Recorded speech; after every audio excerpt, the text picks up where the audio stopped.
Hello प्यारे बच्चों। सो आज हम स्टार्ट करेंगे इंडियन कॉन्स्टिट्यूशन का प्रियम्बल।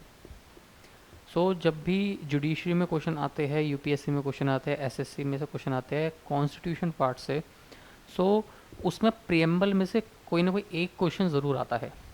चाहे ड्यू एंट्रेंस हो, चाहे अदर एंट्रेंसेस हो, गवर्नमेंट जॉब प्रिपरेशन के हो, सो इसमें से एक क्वेश्चन आपका ज़रूर बनता है। इसमें से मैं क्वेश्चन वाइज कराऊंगा कि जो मैंने इसमें पढ़ा दिया कि इसमें से उतने ही क्वेश्चन बनते हैं एंड आपको वो उतना ही पढ़ना है जिससे आपके हाथ से कोई क्वेश्चन छूटे ना प्रियम्बल का। तो अब प्रियम्बल पहली बात हम पढ़ते हैं इसके अंदर। प्रियम्बल कहता क्या है इसके अंदर?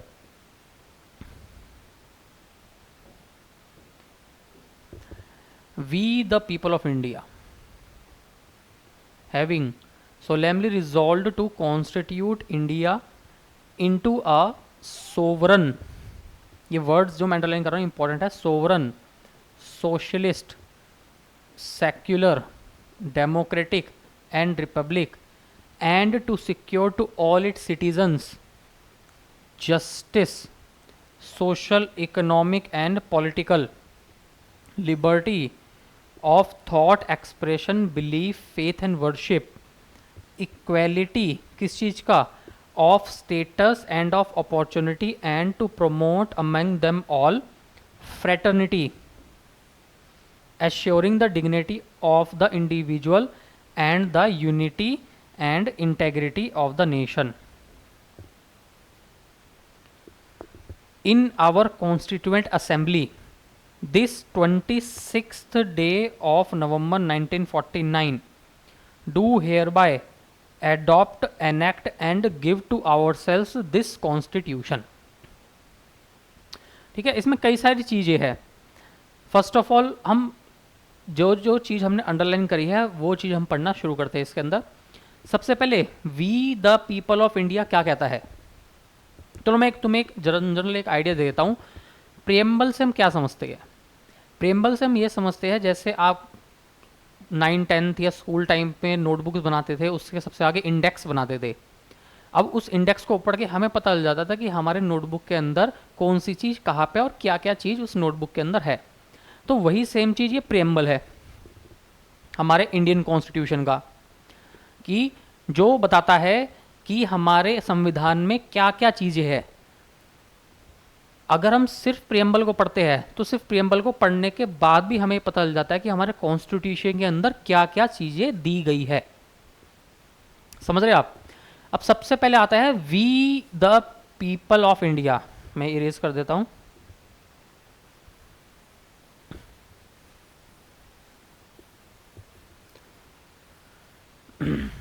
सबसे पहले आता है we the people of India. ना कोई किंग, ना कोई प्रेसिडेंट, ना कोई प्राइम मिनिस्टर, ना कोई सुप्रीम कोर्ट। ठीक है, कौन? We the people of India having solemnly resolve to constitute India. सबसे पहले इससे we the people of India से क्या पता चलता है कि जो कॉन्स्टिट्यूशन है, जो कॉन्स्टिट्यूशन है उसका सोर्स ऑफ अथॉरिटी कहाँ से लेता है? वो पीपल ऑफ इंडिया से लेता है। जो सोर्स ऑफ अथॉरिटी है वो कहाँ से लेता है? वो लेता है पीपल ऑफ इंडिया से। समझ रहे हैं ना इस चीज को? तो सबसे पहले क्वेश्चन क्या बना? सोर्स ऑफ अथॉरिटी कहां से आती है? क्वेश्चन आपको दे देगा इसके अंदर president, vice president, chief justice of India, people of India. तो कहां से? पीपल ऑफ इंडिया से। अब आते हैं नेचर ऑफ इंडियन स्टेट, कि हमारी इंडियन स्टेट, इंडिया कंट्री है कैसी, उसका नेचर क्या है? Sovereign, socialist, secular, democratic and Republic. कैसा नेचर है हमारी कंट्री का?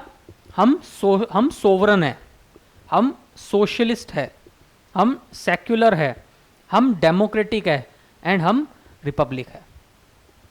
अब आपके दिमाग में आ रहा होगा कि इनका मीनिंग क्या है, सोवरन का मीनिंग क्या है?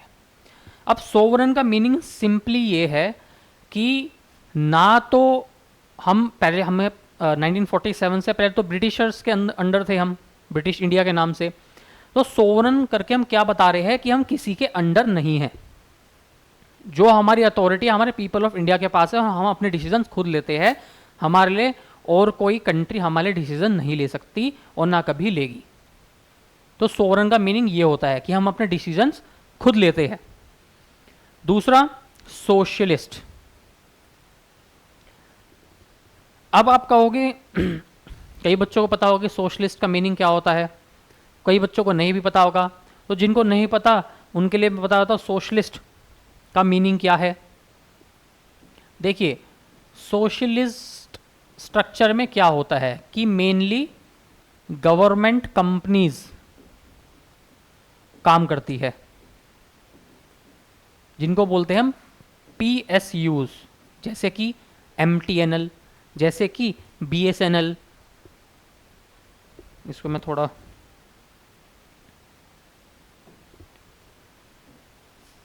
ठीक है, जैसे कि MTNL, जैसे कि BSNL लिख देता हूं मैं इसके अंदर, BSNL और MTNL। तो सोशलिज्म में क्या होता है कि मेनली गवर्नमेंट ही क्या करती है, वो मेनली गवर्नमेंट ही प्रोड्यूस करती है हमारे। पहले क्या होता है 1990 से पहले, LPG आने से पहले, LPG मतलब लिबरलाइजेशन, प्राइवेटाइजेशन, ग्लोबलाइजेशन आने से पहले स्कूटर 2-2 साल बाद मिलता था, टेलीफोन 1-1 साल बाद लगता था। क्यों लगता था? वो गवर्नमेंट के अंडर थे सारे जितने भी ये स्ट्रक्चर्स थे। बट 1991 के बाद प्राइवेटाइजेशन आ गई, टाटा, रिलायंस, एयरटेल एंड काफ़ी अलग अलग स्ट्रक्चर आ गई इसके अंदर। सो जब ये रिलायंस और टाटा आ गई, ठीक है, और साथ में MTNL BSNL भी काम कर रही थी, तो इसको हम क्या बोलते हैं? इसको बोलते हैं मिक्स्ड इकोनॉमी। हम क्या बोलते हैं इसको? मिक्स्ड, क्या बोलते हैं हम इसको? Mixed economy. ठीक है। अब मिक्स्ड जो इकोनॉमी है हमारी,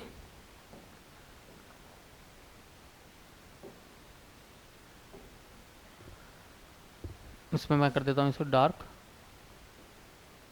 मिक्स्ड इकोनॉमी। अब जो मिक्स्ड इकोनॉमी है, अब हमारे प्रियम्बल में तो लिखा हुआ है कि हम सोशलिस्ट है,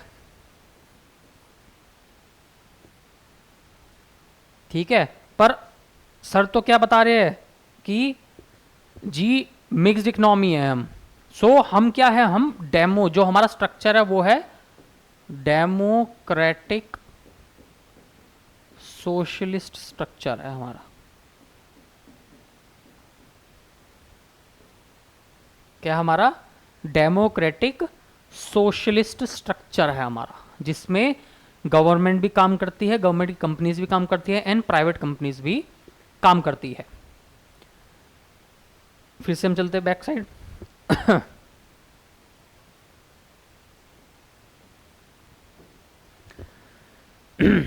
फिर आता है word secular. Yes, we are a secular country. हम, हमारे लिए सारे धर्म एक समान हैं, हिंदू, मुस्लिम, सिख, ईसाई आपस में है भाई भाई। सो हम किसी एक पर्टिकुलर रिलीजन को बढ़ावा नहीं देते हैं, हमारा एक प्योरली सेकुलर स्ट्रक्चर है। समझ गए? अब इस सेकुलर स्ट्रक्चर पता कहाँ चलता है? जिन्होंने कॉन्स्टिट्यूशन पढ़ रखा होगा, फंडामेंटल राइट्स में आर्टिकल 25 से 28 तक राइट टू रिलीजन दे रखा है, तो वहां से हम क्या पता चलता है? हम सेक्युलर स्ट्रक्चर है। ठीक है। फिर आता है डेमोक्रेटिक। डेमोक्रेटिक का मतलब क्या होता है? डेमोक्रेटिक का मतलब कि हमारी सरकार चुनी गई है, किनके द्वारा? नागरिकों के द्वारा। इस कंट्री की हम लोगों ने अपनी सरकार खुद चुनी है और हमारे लिए वह सरकार काम कर रही है, तो वी आर डेमोक्रेटिक कंट्री जहां पे चुनाव होते हैं। फिर वर्ड आता है रिपब्लिक। अब मैं आपको रिपब्लिक को समझा देता हूं। अब रिपब्लिक का मीनिंग क्या होता है?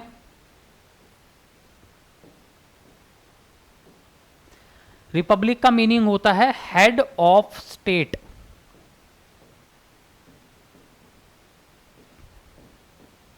इलेक्टेड हेड ऑफ स्टेट क्या होता है? इलेक्टेड हेड ऑफ स्टेट होता है। अब इंडिया के हेड ऑफ स्टेट कौन है? प्रेसिडेंट। इंडिया के हेड ऑफ स्टेट कौन है? प्रेसिडेंट है। वह इलेक्टेड है? जी हाँ, इलेक्टेड है। क्या आपने कभी हमारे जो प्रेसिडेंट है उनके चुनाव में भाग लिया है? जी नहीं लिया है। तो मैं इलेक्टेड कैसे कह रहा हूं? जी ये इनडायरेक्टली इलेक्टेड है। एंड ये जो इनडायरेक्ट इलेक्शन है ये मैं बाद में पढ़ाऊंगा कैसे होता है। Indirectly elected by people of India.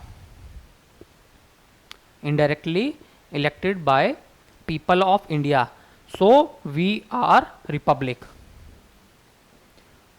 अब ये बताइए ऐसी कौन सी कंट्री है जो डेमोक्रेटिक तो है पर रिपब्लिक नहीं है? मतलब चुनाव तो होते हैं, सरकार तो बनती है, पर उनके जो हेड ऑफ स्टेट है वह इलेक्टेड नहीं है। आंसर है Britain. Britain is the country which is democratic but not Republic. Understood?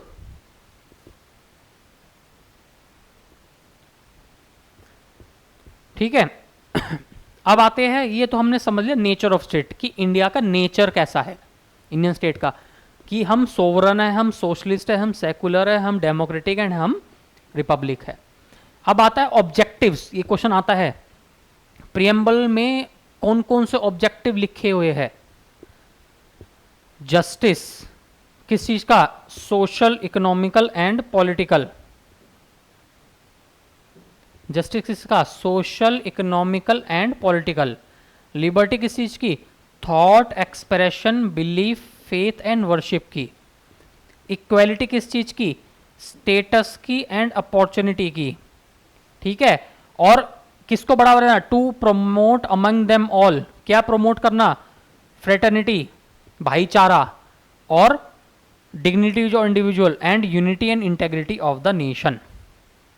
So objective आपको ये याद करने पड़ेंगे, इसी से ही 3-4 बार पढ़ेंगे आपको याद हो जाएंगे इसके अंदर। ऑब्जेक्टिव क्या है? Justice, social, economical and political. Liberty किस चीज की है? Thought, expression, belief, faith and worship की है। इक्वेलिटी किस चीज का? स्टेटस एंड अपॉर्चुनिटी का। ये आपका आर्टिकल, ये जो दोनों ये आर्टिकल है लिबर्टी, इक्वेलिटी और जस्टिस, ये आपका हो जाएगा आर्टिकल 14, 15, 16, 17, इसमें आ जाता है ये जस्टिस, लिबर्टी एंड इक्वेलिटी। ठीक है, ये हमारे ऑब्जेक्टिव्स है। अब ध्यान दीजिए इसके अंदर, अब ये जो फ्रेटर्निटी है, लिबर्टी है एंड इक्वेलिटी है, ये हमने कहां से लिए हैं? फ्रेटर्निटी, लिबर्टी एंड इक्वेलिटी ये हमने कहां से लिए हैं? बताइए।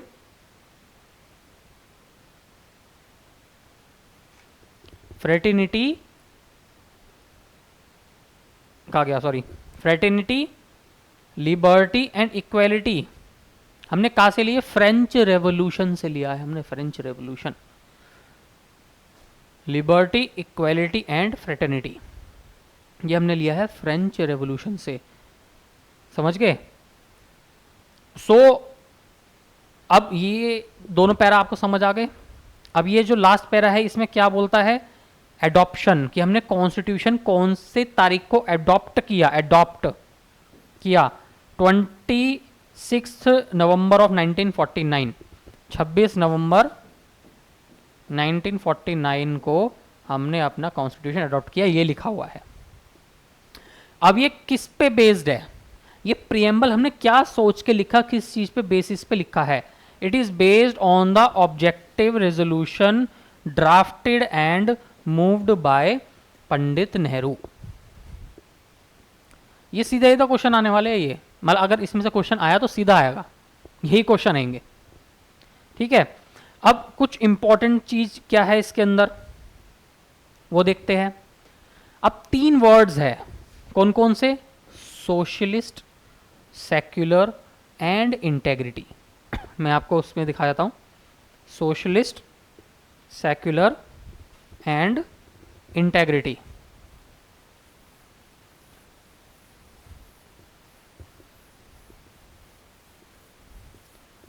कौन कौन से वर्ड्स? दोबारा मैं दोहराता हूँ। Socialist, secular and integrity. ये 3 वर्ड बाद में जोड़े गए थे प्रीएम्बल के अंदर। कौन से अमेंडमेंट से? 42nd amendment act 1976। बहुत ही इंपॉर्टेंट अमेंडमेंट है। अगर कॉन्स्टिट्यूशन पढ़ रहे हैं तो ये अपने दिमाग में छाप लीजिए। क्या? 42nd amendment act 1976। इससे पूरा काफ़ी कॉन्स्टिट्यूशन काफ़ी पार्ट चेंज कर दिया गया था। So mainly socialist, secular, integrity, ये 3 वर्ड्स इस अमेंडमेंट से जोड़े गए थे। अब आप सोच रहे थे कि जी आप सर तो कह रहे हैं कि सोशलिस्ट बाद में जोड़ा है, सेकुलर बाद में जोड़ा है, इंटेग्रिटी बाद में जोड़ा, तो क्या हम क्या पहले नहीं थे? क्या हम पहले सेकुलर नहीं थे? क्या हम पहले सोशलिस्ट नहीं थे? क्या हम पहले इंटेग्रिटी नहीं थी हमारे इसमें? जी थी। क्यों थी? जो सोशलिस्ट स्ट्रक्चर है ये हमारा DPSP पार्ट 4 है कॉन्स्टिट्यूशन का, वो पढ़ाऊंगा, वो उससे झलकता है सोशलिस्ट स्ट्रक्चर हमारा। ठीक है। सेकुलर स्ट्रक्चर हमारा पार्ट 3 फंडामेंटल राइट आर्टिकल 25 से 28 तक दिखता है। एंड इंटेग्रिटी, इंटेग्रिटी तो देखिए पूरा integral India, it is a पूरी इंटेग्रिटी है इंडिया के अंदर। सो इसको ये तो ज़्यादा बताने की ज़रूरत हमें है नहीं। सो ये 2 स्ट्रक्चर तो हमारे कॉन्स्टिट्यूशन के अंदर पहले से ही थे, जिसको हमने बाहर निकाल के स्पष्ट रूप से प्रेम्बल में दिखा दिया कि हम सोशलिस्ट भी है, हम सेकुलर भी है और हम इंटीग्रल भी है। अंडरस्टूड? अब नेक्स्ट अब NA पालकी वाला सर थे, उन्होंने प्रेम्बल को क्या बोला था? क्वेश्चन आया था जनरली कई बार ये कि preamble is the identity card of the constitution, कि कॉन्स्टिट्यूशन का आइडेंटिटी कार्ड है। आप अपने स्कूल का, कॉलेज का ID कार्ड लगाते हैं तो उसमें हम नाम पढ़ते हैं, आपका एड्रेस पढ़ते हैं, तो उससे हमें कुछ चीज़ें आपके बारे में पता चल जाती है। वही सेम चीज़ अगर हम प्रेम्बल को पढ़ते हैं तो उस प्रेम्बल को पढ़ने से हमारे कॉन्स्टिट्यूशन के बारे में पता चल जाती चीज़ें। देन अब एक क्वेश्चन आता है मेन, क्या चीज़? प्रेम्बल इज और is not a part of India, Indian constitution. क्या जो प्रेम्बल मैं आपको ये पढ़ा रहा हूं, क्या ये कॉन्स्टिट्यूशन का कुछ उसका भाग है या अलग से है? ये जो प्रेम्बल है ये कॉन्स्टिट्यूशन का पार्ट है या नहीं है? अब कुछ केसेस से पढ़ते हैं। अब बेरूबारी केस में क्या बोला था कि जो प्रेम्बल है वो जी कॉन्स्टिट्यूशन का पार्ट नहीं है। क्यों पूछा था वैसे? मेरे लिए क्वेश्चन क्यों आया था दिमाग में कि ये पार्ट है या नहीं है? ये क्वेश्चन इसलिए आया था क्योंकि कॉन्स्टिट्यूशन बनने के बाद प्रेम्बल बनाया गया था। समझ रहे हैं ना? पहले कॉन्स्टिट्यूशन बनाया गया, उसके बाद प्रेम्बल बनाया गया। तो जनरली ये पूछा जाता था कि जो प्रेम्बल है वो क्या कॉन्स्टिट्यूशन का भाग है? सो आंसर है हाँ, भाग है। कहां से हमें पता चलता है? केशव नंदा भारती केस, ये भी बहुत इंपॉर्टेंट केस है 1973। सबको पता होगा ये कौन सा केस है? बेसिक स्ट्रक्चर का केस है ये। ठीक है। तो इसमें ऑनरेबल सुप्रीम कोर्ट ने बोला था कि preamble is the part of Indian constitution. So जब भी क्वेश्चन आया कि प्रेम्बल पार्ट है या नहीं है इंडियन कॉन्स्टिट्यूशन का, yes it is a part of Indian constitution. Simply एक क्वेश्चन यहां से बनता है कि 2-3 बार मैंने देखा है, कईयों में पेपर आ चुका है कि what is the key to the mind of Indian constitution? Indian constitution makers हो गए। What is the key to the mind of Indian constitution makers? तो preamble is the key to the mind of Indian constitution makers. Next पे आते हैं हम। अब क्या आप कोर्ट में जाके इनकी डिमांड कर सकते हैं? जो मैंने आपको ये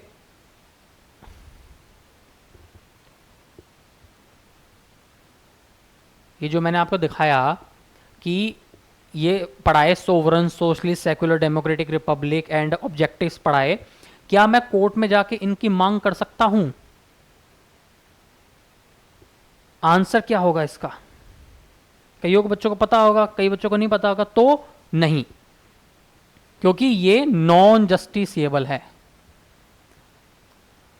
आप अगर मांग भी, चलो मांग तो करने जा सकते हो, पर कोर्ट पे ये बाध्य नहीं है कि वह इस पे एक्शन लेंगे ही लेंगे, और लेजिस्लेचर या गवर्नमेंट को ये काम करना ही पड़ेगा। So it is not enforceable, it is non justiciable and it is not enforceable by the court. Simply अब कोर्ट में आके मांग तो कर सकते हो, बट क्या अब कोर्ट बाध्य नहीं होगा कि हम उन्हें देना ही पड़ेगा इस चीज को, वो मना भी कर सकती है, सुप्रीम कोर्ट मना भी कर सकती है। नेक्स्ट आता है हमारा last question, can we amend preamble? क्या हम प्रियम्बल में संशोधन कर सकते हैं? क्या हम प्रियम्बल में अमेंडमेंट कर सकते हैं?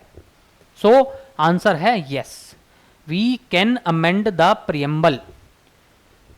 ये किस में बोला गया था? केशवानंद भारती केस में बोला गया था, जिसको हम कौन सा केस भी बोलते हैं? बेसिक स्ट्रक्चर केस भी बोलते हैं। उसमें ऑनरेबल सुप्रीम कोर्ट ने बोला कि yes we can amend the preamble but without changing the basic structure of the constitution. So option में आपको दे देगा, क्वेश्चन आ जाएगा can we amend the preamble, ठीक है, ऑप्शन में देगा yes, no, yes but without changing the basic structure of the constitution और नन ऑफ द अबव। तो आंसर क्या होगा? Yes but without changing the basic structure of the constitution. सो आज की क्लास में प्रियम्बल है, नेक्स्ट क्लास में मैं आपको पार्ट 1 कराऊंगा। सो लाइक सब्सक्राइब जरूर करते रहिए, क्योंकि मैं सारे इंपॉर्टेंट क्वेश्चन डिस्कस कर रहा हूँ इसके अंदर। सो आपके जितने भी एग्जाम्स है, जुडिशरी भी, यूपीएससी भी, एसएससी भी, कॉम्पिटिटिव एंट्रेंस, उसमें से जो मैं इस कॉन्स्टिट्यूशन के पार्ट करा रहा हूँ उसमें से क्वेश्चन जरूर आएगा। So thank you very much.